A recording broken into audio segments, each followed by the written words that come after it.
Je voulais être jardinier et j'ai entendu parler de la faculté quand mon grand frère, qui a 2 ans de plus, a fait le tour des facs, on va dire, et des hautes écoles pour choisir où il allait aller. Et quand on est sorti de la visite à Gembloux, j'ai dit j'irai à Gembloux. Donc voilà, lui il m'a fait un peu plus la partie folklorique, on ne s'y est pas croisé finalement. Et donc c'est comme ça que je suis arrivé à Gembloux. Et il y avait à la fois le génie rural et l'aménagement du territoire. J'ai demandé pour m'inscrire dans une section en élève libre dans l'autre. Mon prétexte, quand ils m'ont demandé, mais on ne savait pas aller à 2 cours, j'ai répondu que je n'y allais pas beaucoup de toute façon, ça n'a pas beaucoup plu. Et donc c'est en regardant, vu ce refus, en regardant le cumul, l'option qui cumulait le plus de ces deux-là, c'était les sciences du sol. Et donc c'est le choix un peu plus détaillé qui est permis maintenant n'était peut-être pas à l'époque. Et donc c'est comme ça que je suis atterri dans cette section.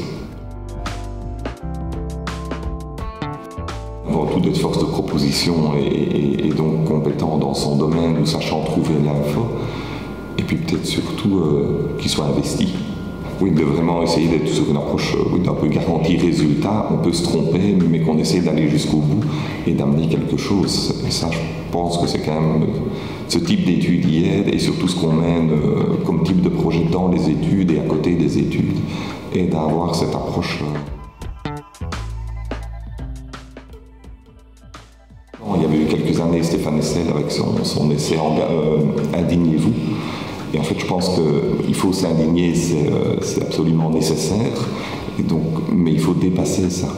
Et il y a eu un moment dans certaines facultés, hautes écoles, notamment en France, derrière ça, c'était un peu ce qui a été vu comme de la désertion.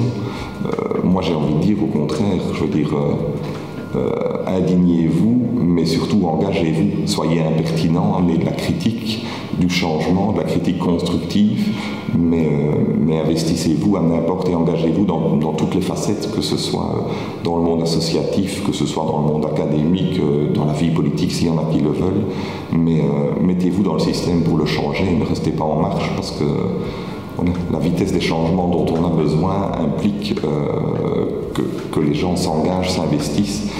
Il y a bien d'autres théories sur l'effondrement, mais vu les dégâts que ça peut faire en partie, je pense qu'il faut vraiment plutôt avoir des gens qui sont compétents, qui ont de bonnes bases solides et qui rentrent dans le système pour le faire évoluer parce qu'il y a grandement besoin. Voilà. Donc engagez-vous.